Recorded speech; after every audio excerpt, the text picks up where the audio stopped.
This man changed the world. He took Iran and made it an inspiration for a new, uncompromising strand of Islam. Our bosses couldn't cope with the idea of an 80-year-old Ayatollah, which they didn't even know what an Ayatollah was, who lived on garlic and onions and yogurt, directing a revolution that was about to topple America's most important ally. تمام این بحران‌ها را امریکا ایجاد می‌کند. His Iran broke all the rules of diplomacy. It unleashed forces the West still cannot handle. It has undermined the West's hold on the Middle East. Iran is deliberately causing maximum problems. Iran is a threat to world peace. I will do everything in my power to prevent Iran from obtaining a nuclear weapon. Everything in my power. آمریکا و انگلیس رو نگاه بکنید. هر جا دیکتاتوری و ترور و آدمکشی است، دست اونها در کاره. This series tells the inside story of how for 30 years Iran has baffled and defeated Western leaders.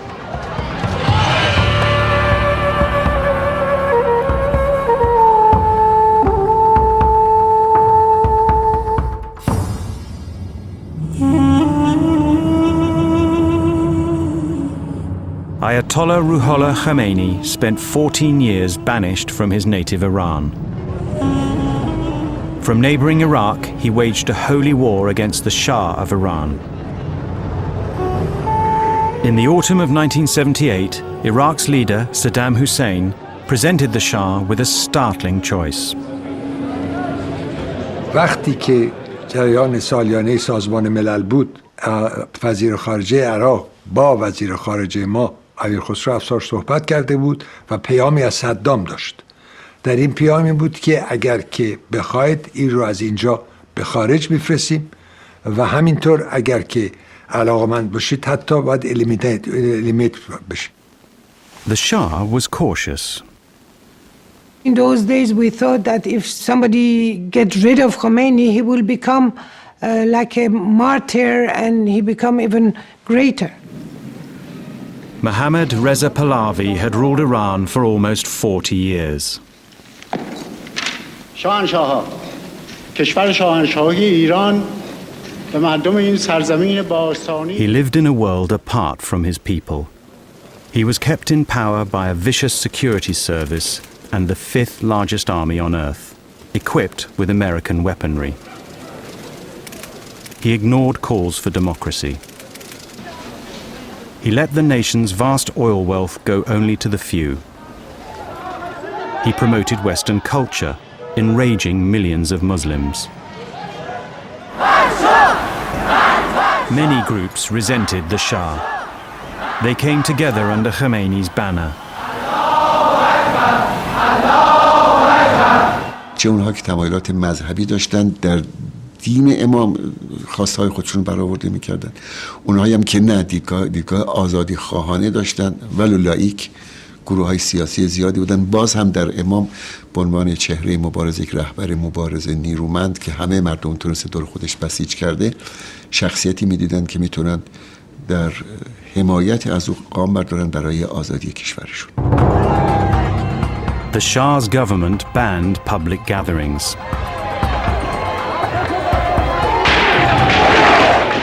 During one rally in Tehran, troops shot more than 100 demonstrators dead.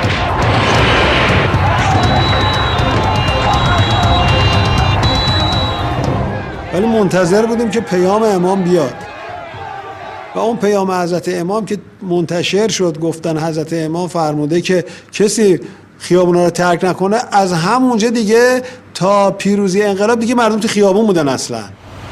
From Iraq, Imam Khomeini was causing havoc in Iran. The Shah declined Saddam's offer to kill him, but agreed to his being expelled. Khomeini sought refuge in Kuwait. محضور داشت به واسطه محضور ما نخواستیم اینها در محضور رو بکشن. از اینجا ما هم دایر بودیم. گفتم آقای خمینی باید برم به اروپا ما با گذرنامه‌هایی که داریم بدون ویزا راحت میتوانیم وارد بشیم، هیچ مشکلی نخواهیم داشت. دوم این که پاریس یک مرکزیت سیاسی جهانی داره که هیچ کشور دیگه، شهر دیگری در اروپا نداره. Khomeini chose never to visit Paris, even though he set up home 18 miles away. A supporter lent him a house in the village of Neuf-le-Château. Word went out to his followers round the world. من توی شیکاگو فیزیک میخوندم که دکتر یزدی به من زنگ زد. من 2 بعد از نیمه شب توی هواپیما بودم به طرف پاریس. $8 هم توی جیبم پول بود. Khomeini was now in easy reach of the world's media.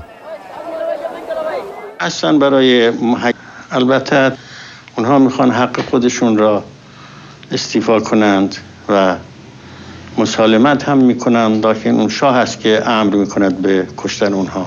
So there is no alternative to fighting. هیچ راه حلی نیست. Khomeini's success in stoking the revolution embarrassed the French president, an ally of the Shah.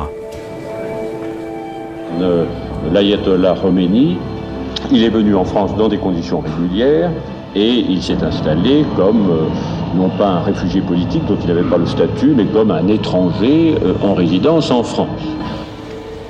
President Giscard sent the official responsible for high-profile foreign visitors to issue a warning to the Ayatollah. Je suis donc arrivé dans ce pavillon de banlieue, dans cette chambre vraiment dénudée. Ça m'avait impressionné. J'ai fait le rapprochement avec la cellule de moine. Il n'y a pas de canapé, il n'y a rien pour s'asseoir. Lui est assis par terre en tailleur, enturbané de noir, naturellement une barbe blanche, des yeux très vifs, scrutateur.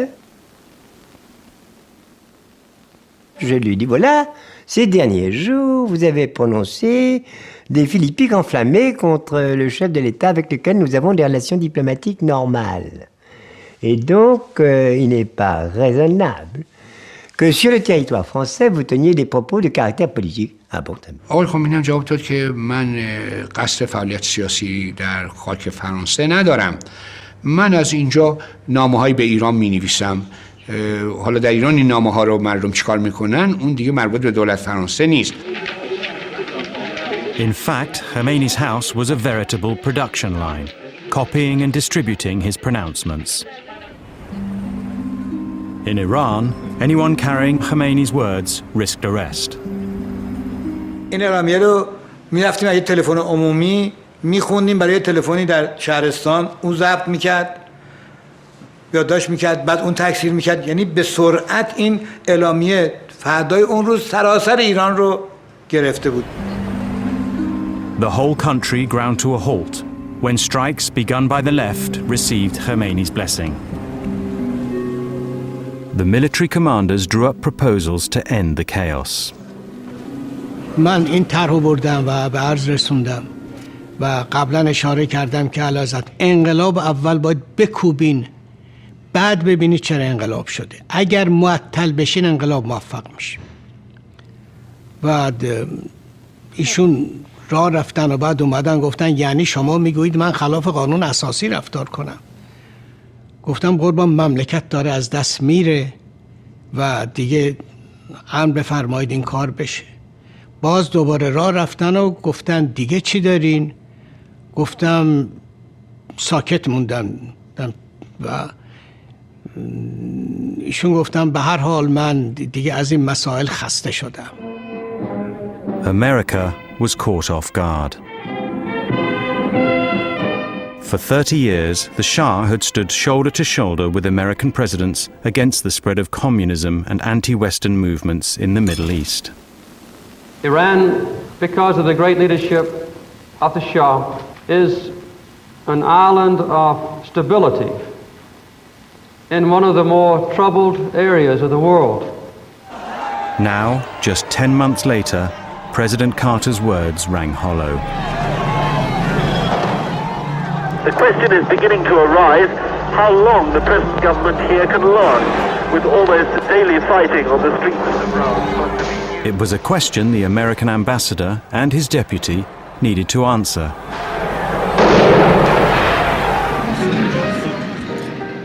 We were invited to this party. We both went around quite separately, talking to the various generals and admirals.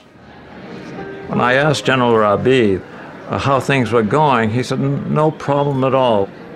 So I went over to Admiral Habib Balahi, and I asked the same penetrating question, how are things going? می گفتیم که وضع ما درسته، ارتش سر جاشه، این حالت پیدا نشه که داره رژیم متزلزل میشه کم کم. Here we were, the country was in turmoil, and there was not one significant mention of political problems, disorder, or anything. I could not sleep that night. In the morning, I hustled over to the embassy. I went in, I said, Mr. Ambassador, this is not going to work. He smiled and he threw to me a pile of a yellow lined paper with writing on it, and top was thinking the unthinkable. The ambassador's report to Washington spelled it out. The Shah's regime was in peril. The president called an emergency meeting. Our presumption was that the United States policies would be better off if the Shah did stay in power. We were concerned that if Shah falls, the whole thing could become extremely unstable, not just in Iran, but in the region. But over how to save the Shah, the president's advisors were divided. Secretary Vance and I both felt that the best chance the Shah had to maintain his position was to go the direction of reform, to have early elections, to take human rights steps that would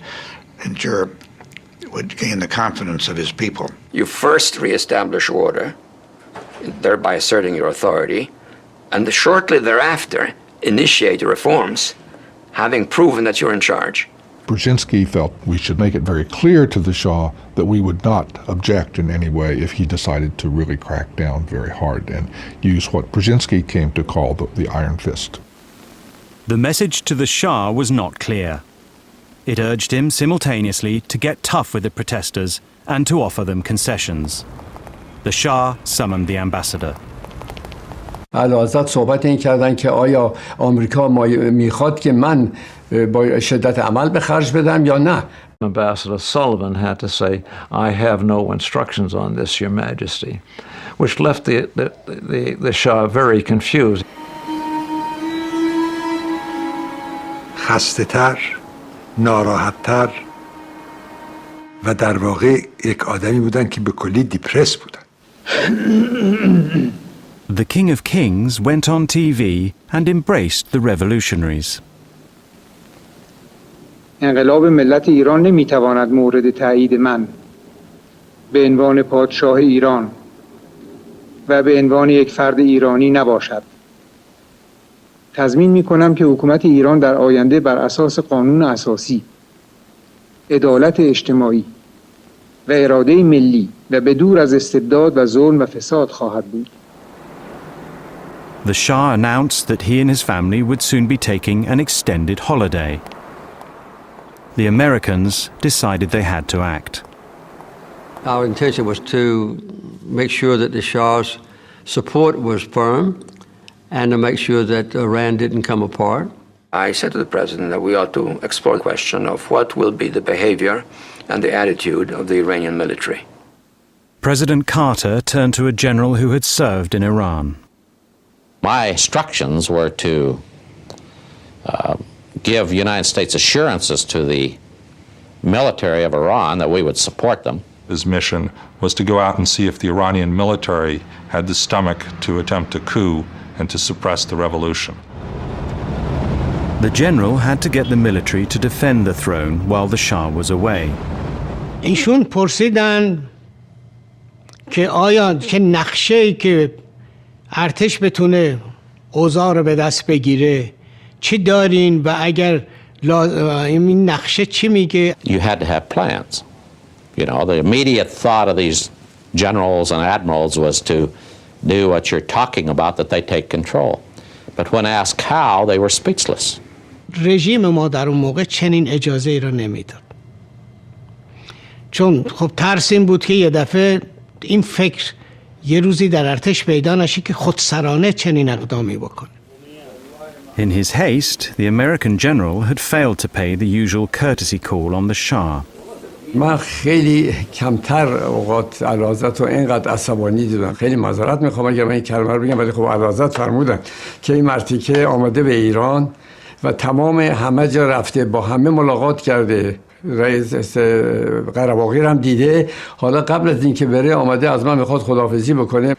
He cautioned me, and only as the Shah could do, and you'd have to know him and see him looking at you through his glasses with his penetrating look, that I should not forget who the King of Kings was. I saw him only once when he accompanied the American ambassador to come and inquire about the date of my departure and even the hour of my departure. That's all I discussed with General Heiser. Before his holiday, the Shah appointed a new prime minister, a moderate and former opponent of his regime, Shapur Bakhtiar. I hope that we can settle all dispute and misunderstanding between the king and the nation. We hope. Soon after, the Shah and his wife left Iran. یه مدتی است که احساس خستگی می‌کنم و احتیاج به استراحت. I had to take a little tranquilizer. I usually never took tranquilizers, but I had to take one not to cry or to feel sad. در همون موقعی که خداحافظی میکردن یک افسری یه سرهنگی بود، خودشو پرت کرد اول به پای اعلیحضرت و گفت اعلیحضرت نمیذاریم شما برید. اعلیحضرت گفت من برمیگردم. On that plane, I was looking back and thinking, is it the last time I am seeing my land?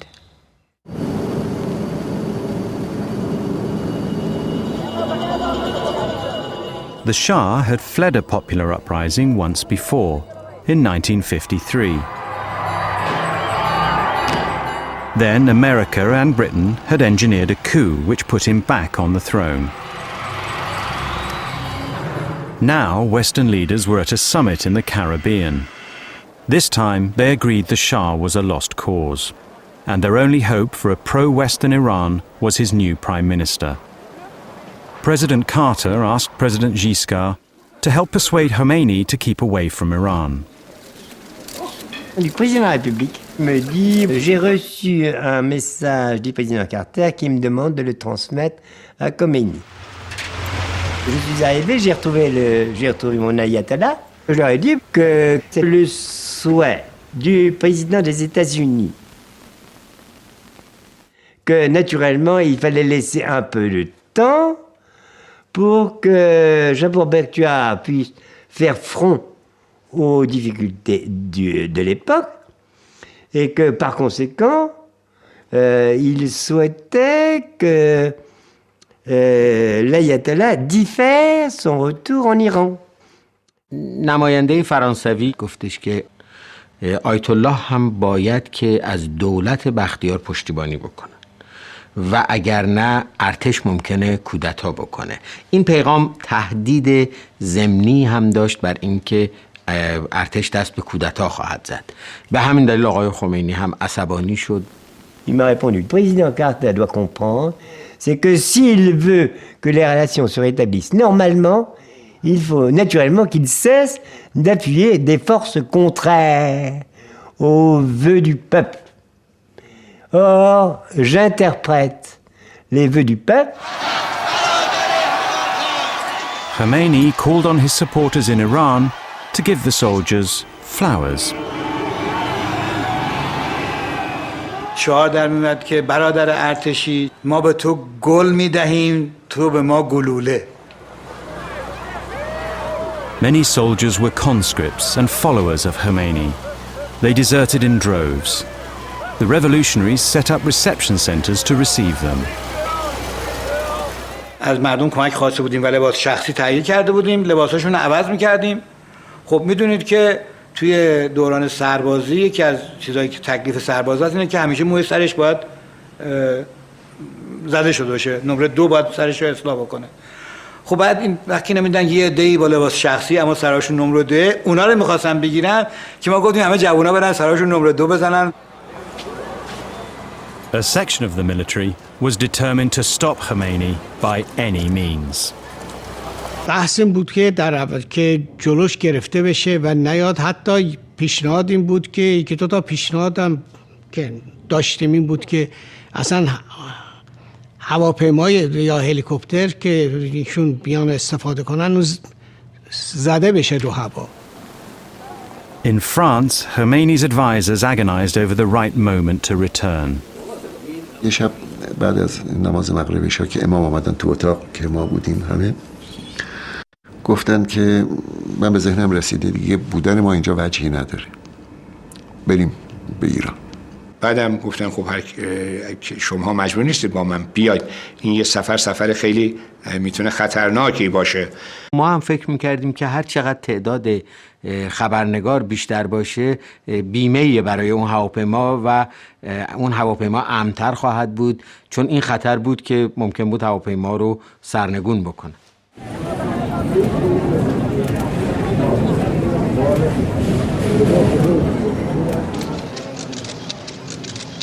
I will not forget the hospitality of the French government and the French people and their sense of liberty. During the flight, a German TV reporter was allowed into Khomeini's private cabin. Sonne ging gerade auf, es war die Zeit des Morgengebets. Jedenfalls, ich habe ihn nie wieder so aufgeräumt gesehen wie an diesem frühen Morgen. Das ist das einzige Mal, dass ich ihn entspannt gesehen habe lächeln gesehen. Nach dem Gebet, das war ohne großen Vorwand, übergab Khomeini ein gelbes, also braunes Kuvert an Tabatabai. Sadek Tabatabai, a favorite relative of Khomeini, was being entrusted with the draft constitution that embodied Khomeini's vision for an Islamic Republic of Iran. It was a dangerous document. رو کردم به آقای شلاتور و آقای کافمن که متصدی دوربینش بود، گفتم که من یه امانتی رو به شما میدم در حالی که ضبط میشد این سر. Und sagte mir, wenn wir bei der Ankunft nämlich getötet werden oder verhaftet werden, dann verstecken Sie das gut. به ایشون نگفتم که این پوشه، این پاکت حاوی چی هست. They needn't have worried. As he came down the steps, Khomeini brought 2,500 years of monarchy in Iran to an end. خیابونا مثل اقیانوس اطلس که در طوفان باشه موج، شرایطی بود که دیگه کاری نمی‌شد. The man given the honor of driving Khomeini had taken on more than he bargained for. بیش از اونه که فکر می‌کردیم. آدم توی سالن اومد، نتونستیم کنترل بکنیم. مردم ریختن، ماشینای اسکورت و بین ما و ماشینای اسکورت حائل شدن.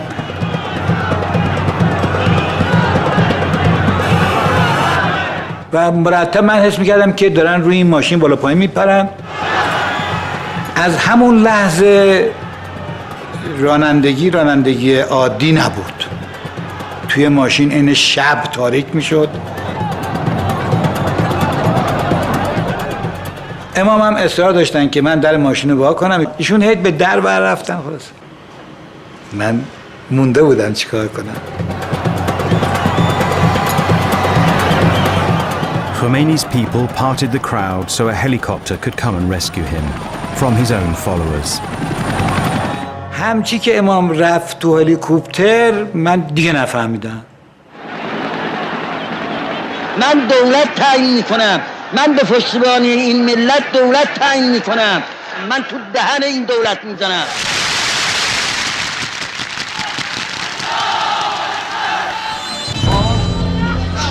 The revolutionaries now attacked police stations and military bases.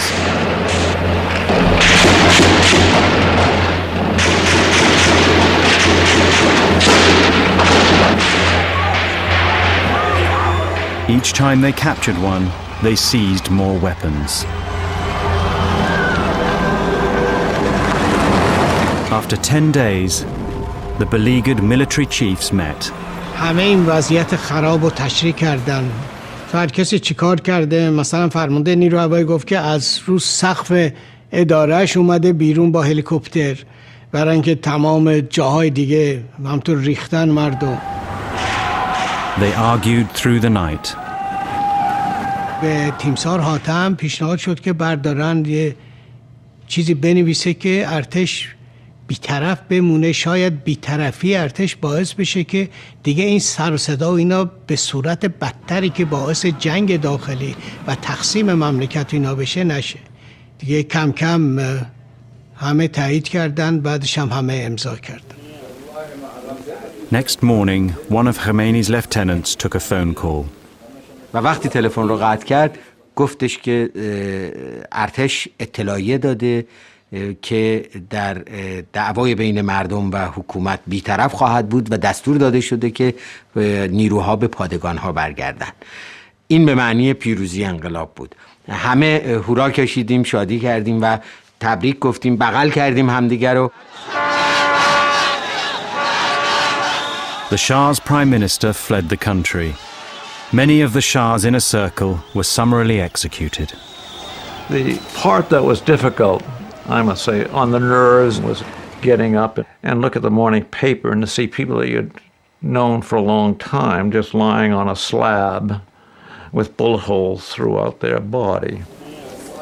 America feared its embassy could become a target. It reduced its staff from over 2,000 to under 100. Then the Shah asked if he could settle in America. I advised strongly against an early admission of the Shah. I warned that if we did, it was such a sensitive matter that there could be considerable violence, demonstrations, agitation against the United States. President Carter agreed. My presumption was that I would not let him come into the United States. I argued that he should be allowed because we treated him as an ally in good times, and I felt it was our responsibility to treat him as a former ally, but a friend in bad times. The president said, well, let me ask you one question. If we do this, and as some fear, our employees in our embassy in Iran are taken hostage, then what will your advice be? And the room fell dead, and he said, I thought so. Meanwhile, Khomeini was fulfilling his dream. Iranians voted by referendum to make Iran an Islamic republic. The new government called for the Shah to be sent back to stand trial. Country after country refused him entry, so for months he wandered the globe. Then he appealed again to President Carter. One afternoon, I got a message that the Shah was confirmed to have terminal cancer and asked me if he could come in to New York for diagnosis and treatment. The Shah had kept his cancer secret for 4 years. His doctors had told his wife, but she too never mentioned it, even to her husband. I had a feeling that he didn't want anybody to know, and I wanted to respect his wish. That is why I never asked him. This time Carter agreed to admit the Shah. America's man in Tehran informed Foreign Minister Yazdi. He had advised strongly for months before that about the difficulty of any kind of gesture toward the Shah or his family. I was well aware of that. اونا خواستن که در چارچوب مقررات بین‌المللی ما حفاظت و امنیت سفارت امریکا رو بپذیریم. ما خب طبیعی بود که به عنوان یک دولت مسئول به اونها بگوییم که خب بله دولت ایران به مسئولیت بین‌المللی خودش واقفه. I will never forget the words he gave me. We will do our best. He did not say, we will guarantee your security. He said, we will do our best. اطلاع دادم که همونطور که تمام شواهد و قرائن حکایت میکنه شما با آتش بازی میکنید و این رو شما در جعبه پاندورا رو باز میکنید. Iran's foreign minister was on his way to Algiers for Independence Day. So was Carter's top advisor, Dr. Brzezinski. I urged Foreign Minister Yazdi to have a talk with Brzezinski. I knew what that might mean. It would elevate the dialogue up to a point where it mattered.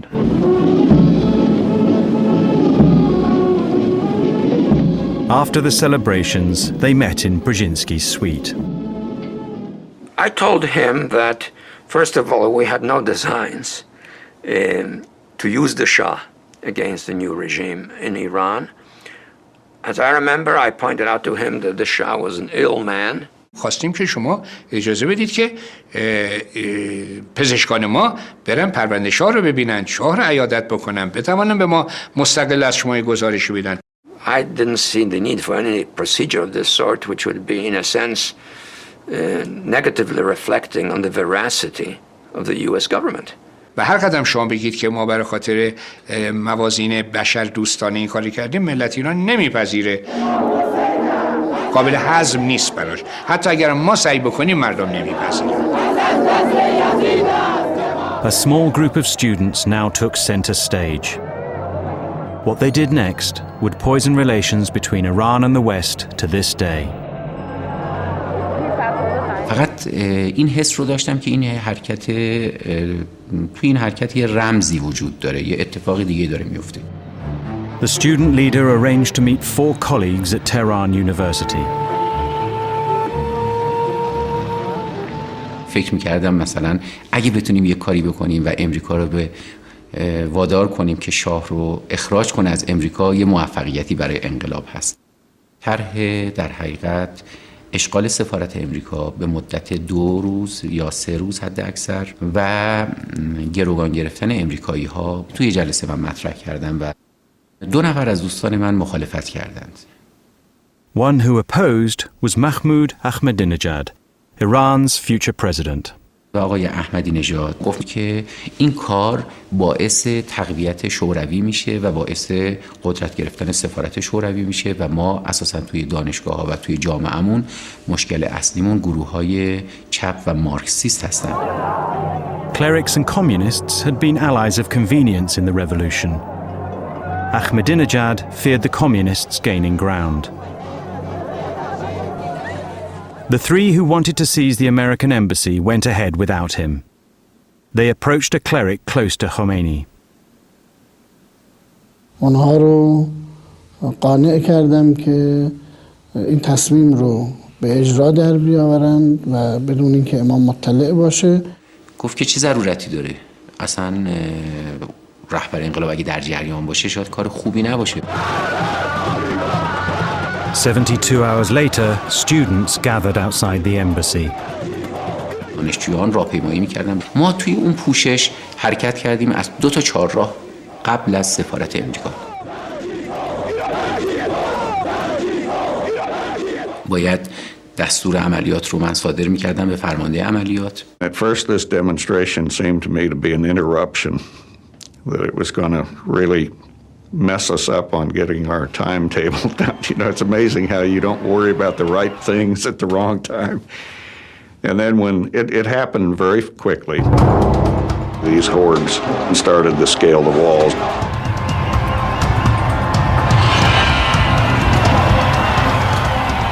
The acting ambassador was told just after leaving a meeting in the foreign ministry. I had to turn around rather quickly and go back to the foreign ministry, find help from where it mattered, and that was the foreign minister himself. من به آقای لینگن گفتم که خب من قبلا به شما در مذاکرات حضوری گفته بودم که اگر شما این کارو بکنید باید منتظر چه چیزی باشه. I said, I know you warned me against this, but I need help. Only Khomeini could sort this out, but he was in the holy city of Qom, and he was taking his daily nap. بنابراین من سعی کردم که با هلیکوپتر که از دانشکده افسری، از پلتفرم دانشکده افسری ما استفاده می‌کردیم، می‌رفتیم. By now, hundreds of students had entered the embassy compound. Vastly outnumbered, the US Marines held their fire. They asked me, what should we do? And I said, given what you've told me, the degree of chaos surrounds you, the control that has now slipped away from your hands over there in the compound, you should surrender. And I gave that order.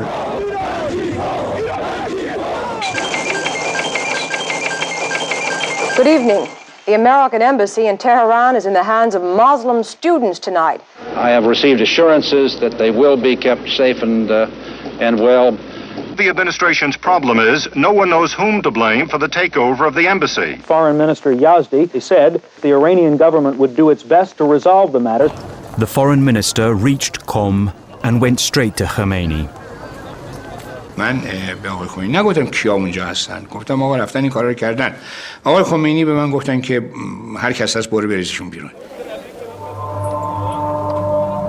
He set off back to Tehran to carry out Khomeini's instruction to end the siege. At the same time, the students in the embassy set out to get the Imam's blessing to continue it.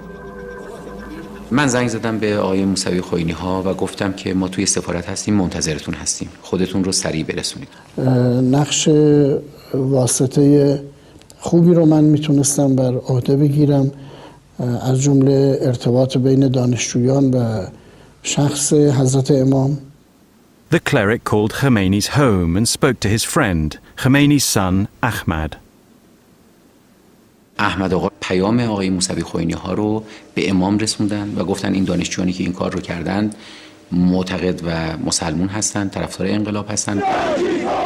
Khomeini now used the students' takeover to advance his vision for Iran.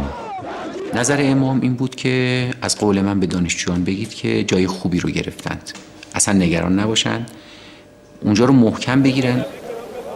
شما می‌بینید که الان مرکز فساد امریکا را جوان‌ها رفتن گرفتن و امریکایی هم که در اونجا بوده گرفتن و اون لانه فساد را به دست آوردن و امریکا هم هیچ غلطی نمی‌تونه بکنه.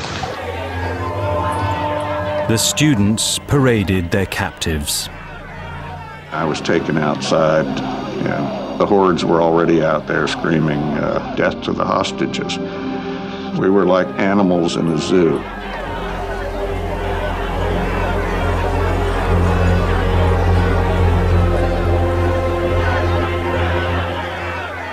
Khomeini had breached the basic rule that enables diplomats to work in a crisis. In doing so, he had reversed the decision he gave Foreign Minister Yazdi, who had been at his side since his exile in Iraq. The cabinet now met in emergency session. ما مخالفتمون با گروگانگیری از موضع منافع ملیمون بود. آقای دکتر یزدی خواست عنوان میکنه که به لحاظ خارجی و از اینجوری شرایط اینجوری باید سعی کنیم که دیپلماسی خارجیمون رو چیکار بکنیم، که آقای بازرگان با تندی بهش گفت تو چه کاری؟ تو فکر می‌کنی تو وزیر خارجه هستی؟ وزارت خارجه توسط دو اداره نمیشه که. بسیار برافروخته بودن و تاکید کردن که استعفا میدم، کما اینکه در ایشون در خود هیئت دولت مطرح کرد که استعفا خواهند داد و نه تنها ایشون، همه وزرا قبول کردن که دست جمعی استعفا بدن. Khomeini's support of the students had enabled him to sweep the moderates out of government. A month later, he assumed the new post of Supreme Leader, giving him, in effect, total control. And the American diplomats remained in captivity. We sent word to the Ayatollah that if he injured a hostage, that we would stop all commerce between Iran and the outside world by blockading their seaports and so forth. We didn't go into detail. And if he killed any hostages, that I would respond with military action. Is Iran now, in effect, at war with the United States?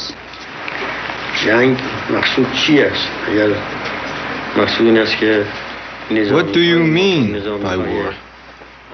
If you mean our armies against the United States armies, no, there is no such war.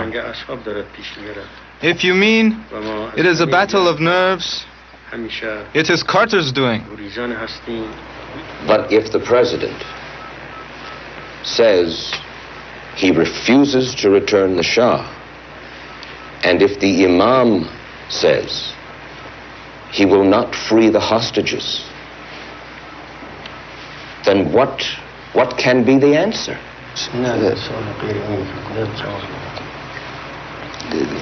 He will not discuss He's not even going to listen to it. Khomeini rebuffed all America's efforts to get the hostages released. 3 months after the embassy takeover, America imposed sanctions on Iran, freezing its US assets and banning its oil imports. ما از اقتصادی نمی ترسیم. ما از دخالت نظامی نمی ترسیم. اون چیزی که ما را می ترساند وابستگی فرهنگی است.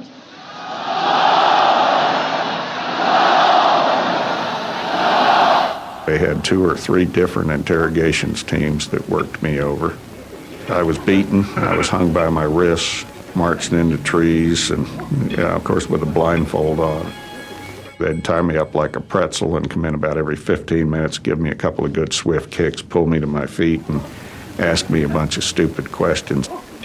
Good evening. For the first time since the Iran crisis began 40 days ago, President Carter has indicated a glimmer of hope in the conference. The hopes were false, and news channels gave a daily reminder of the embassy siege. The Shah finished his medical treatment and left America, but Khomeini still refused to release the hostages. It was seen around the world as an America no longer capable of dealing with her real problems. It humbled the administration in dealing with problems at home. It had a profound, prevailing, devastating, paralyzing impact upon our government. I don't know how much longer we can sit here and see them kept captive while the situation around them does deteriorate. He saw our honor at stake. He knew that we had to act, and he said so. We began to figure out how we could extract the hostages from the Iranians. Their rescue plan would test America's armed forces to the limit. It required 14 aircraft to cross hundreds of miles of Iran. After refueling in the desert, 8 helicopters would fly commandos to Tehran, where they would storm the embassy. A second group would seize an airbase outside the city. From here, the hostages would be flown home. The plan was known only to the president and a few of his top advisors. The Secretary of State, Cy Vance, was skeptical. One day I remember he said, "Fritz, the rescue mission won't work." And I said, "Cy, how can you say that?" He said, "I say it because I was on the Armed Services Committee staff for years. I was over in the Defense Department for years. I've been around them a lot. This will not work." When the Secretary of State was out of town, Carter summoned his top advisors. We decided to have a national security meeting. Vance was in Miami. Warren Christopher was his representative. The president turned to me and asked me to review the diplomatic options. Of course, the meeting had taken me totally by surprise. The subject was so secret that Secretary Vance had never been able to share with me the possibility of a rescue. And so I just dug into the back of my head and tried to review what the diplomatic options were at the present time. All the principals, including myself, recommended that we proceed, that the diplomatic and other options were not working. And we voted unanimously to proceed with the rescue mission. To get the commandos in and all 52 hostages out required 6 helicopters. For safety, they sent 8.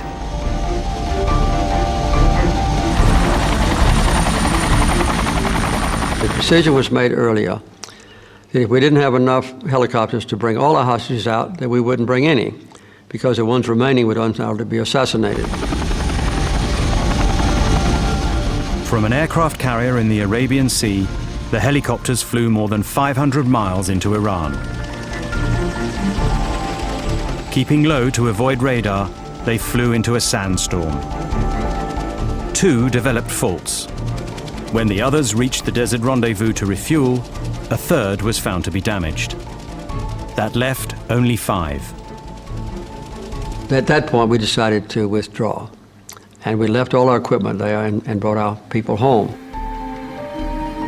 As they took off to leave, a helicopter collided with the refueling aircraft.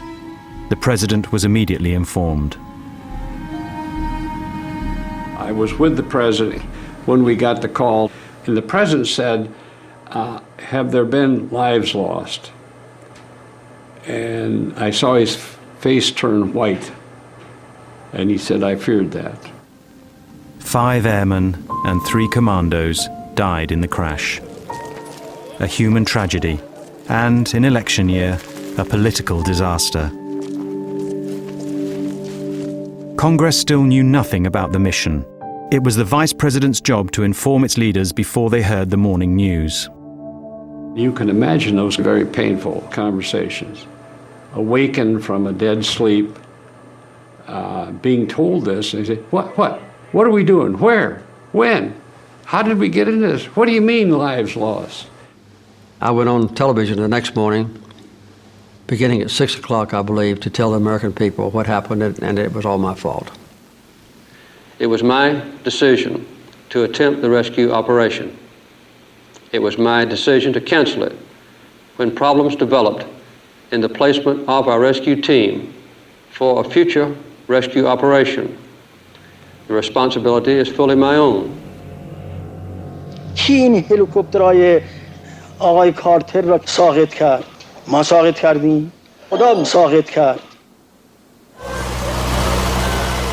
Although Khomeini crowed, the Islamic Republic's own armed forces were in disarray.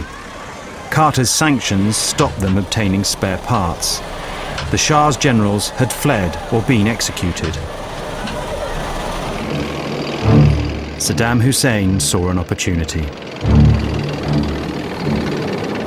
خدمت ایشون عرض کردم همیشه صدام داره زمزمه جنگ میکنه و او قرارداد الجزایر رو پاره کرده اینا، بنابراین هر چه زودتر جلوی این معنا گرفته بشه.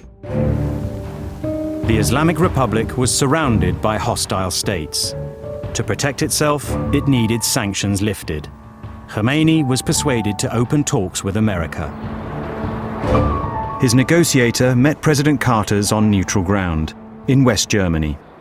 ما قدم می‌زدیم در باغ کاخ مهمان سرای وزارت خارجه بن که خبر دادن که دوستان آمدند.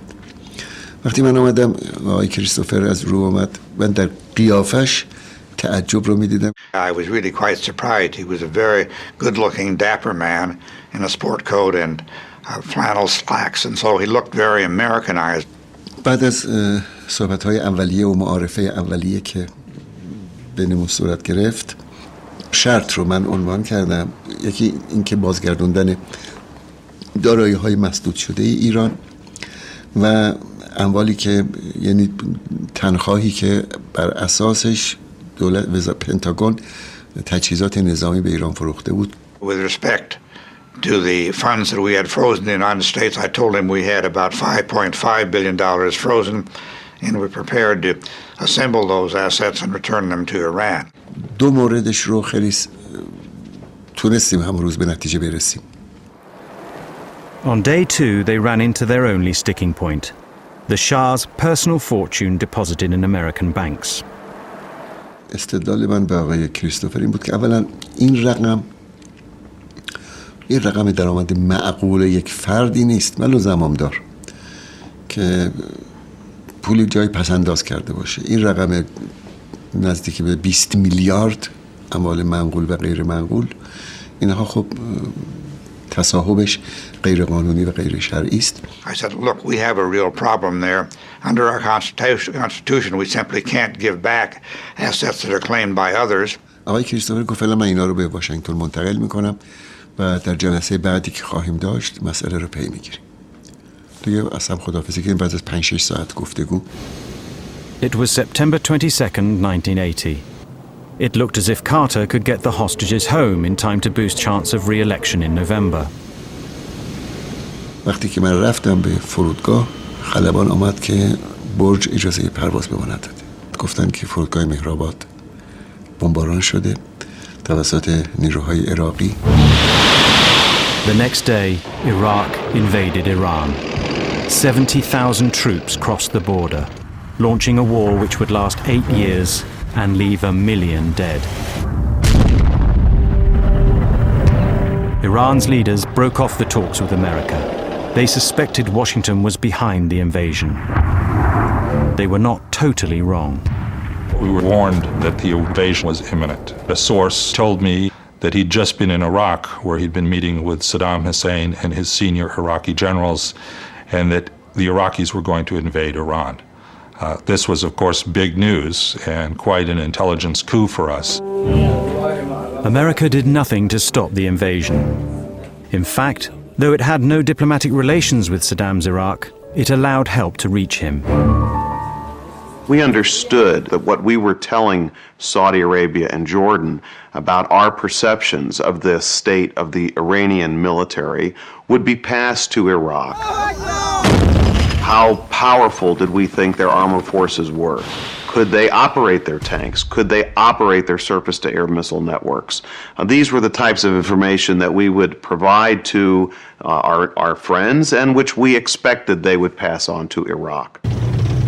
6 days into the war, with Iraq's forces in Iran and still advancing, the UN Security Council called for a ceasefire, but made no demand for Iraq to withdraw, giving Iranians a grievance that rankles to this day. ظاهر ممکنه یک کشور متجاوزی رو محکوم نکنن، از اون نخواهند که برگرد به مرزهات و بابت این تجاوزی که کردی غرامت بپرداز، فقط بگن که آتش بس بدید. آتش بس بدید یعنی تجاوز ما بپذیریم. اون موقع من مسئول تدارکات سپاه بودم و امکانات می‌خواستن، اسلحه می‌خواستن، مهمات می‌خواستن، تجهیزات می‌خواستن. جنگ عراق با ایران نبود. وقتی من مأمور بودم برای پشتیبانی از سپاه امکانات تهیه بکنم، همه دنیا به صدام میفروختن. Iran badly needed weapons, but could not buy them as long as it held the American diplomats captive. Its parliament voted to resume the negotiations with America. But the news reached Carter too late to save him from defeat in the presidential election. I promised you 4 years ago that I would never lie to you, so I can't stand here tonight and say it doesn't hurt. He now determined to get the hostages home in the 2 months left before Ronald Reagan took office. The negotiations moved to Algeria. The final sticking point was $9.5 billion of Iranian government assets in American banks, frozen by the US government when its embassy was seized. I said to the foreign minister, the most we can assemble is $7.9 billion. And I think it's in their interest to accept that because dealing with President Reagan might be much more difficult than dealing with us. It was the Americans' final offer. After 2 days and 2 nights of negotiation, I'd gone back to my room to shower, and I got a call from the foreign minister saying, I think we have an acceptance. So I went back and signed in the clothes I'd been wearing for 3 days. But Iran would not release the hostages until America delivered the money, and Carter was leaving office in 36 hours. There were immense technicalities that had to be dealt with. Banks in like 4 different countries, all of these escrow accounts, and we'd just about come to the conclusion that nothing could possibly be done, that they were just going to have to deal with the next administration. I never went to bed at all. I stayed up and I was in charge of every detail of the agreement. That ought to be kept firm. The $7.9 billion of frozen Iranian assets, now held in banks around the world, still had to be retrieved. One of the key ones was the Bank of England, because they were holding about $2 billion of gold bullion that was owned by Iran. Tell them I would like to know from the President or Chairman of the Bank of England why they have held up our hostages. We had to get Mrs. Thatcher to agree to let that $2 billion be in the pot. Okay, so the Bank of England has certified the depository? Right on, man. That's great. That's great. That was one obstacle overcome. There were more. Suddenly, the lines went dead. Nothing was happening. We found out that there was a U.S. Treasury official who didn't like the deal, whose signature was necessary to move the papers forward, who went home. So the President of the United States said, this person is fired. And so we got past that. The hostages had been held for 15 months, often in solitary confinement. 2 hours before Reagan's inauguration, they were assembled. We were all blindfolded. I can remember my irritation with one of the hostage takers who were pushing us on the bus, because we were always being pushed around. The hostages tore off their blindfolds and saw they were on the road to the airport. In Washington, the Vice President and President prepared to leave for Reagan's inauguration. As I left the Oval Office, there was Gary Sick sitting by the president's chair in his own smaller chair on the phone, waiting to see if there's any news about the hostages. I was listening with one ear to the reports coming out of Tehran about where the hostages were and what was going on. The hostages reached Tehran airport. Prodded, poked at, screamed at by dozens of hostage takers, prison guards between the bus and the ramp up to the aircraft. We hadn't seen each other for 444 days. All of us embracing each other, getting to know each other again. But the plane sat on the runway. Carter was despairing because he had hoped at least to get these hostages home while he was president. We rode in a limousine to the Capitol for the inauguration ceremony. I had direct communication, obviously, with our intelligence around the world. I talked to him while he was in the car. Said that the hostages were apparently at the airport, but we had no evidence that anything had happened. Repeat after me. I, Ronald Reagan, do solemnly swear. I, Ronald Reagan, do solemnly swear that I will faithfully execute the office of President of the United States. That I will faithfully execute the office of President. Carter left for home. Still no news. Roughly 5 minutes after I was no longer president, the Secret Service agent came down and whispered in my ear that the hostages were free. They had deliberately delayed its release until maybe 20 seconds after Reagan had been sworn in. It is not often that a foreign leader humiliates and helps secure the electoral defeat of an American president.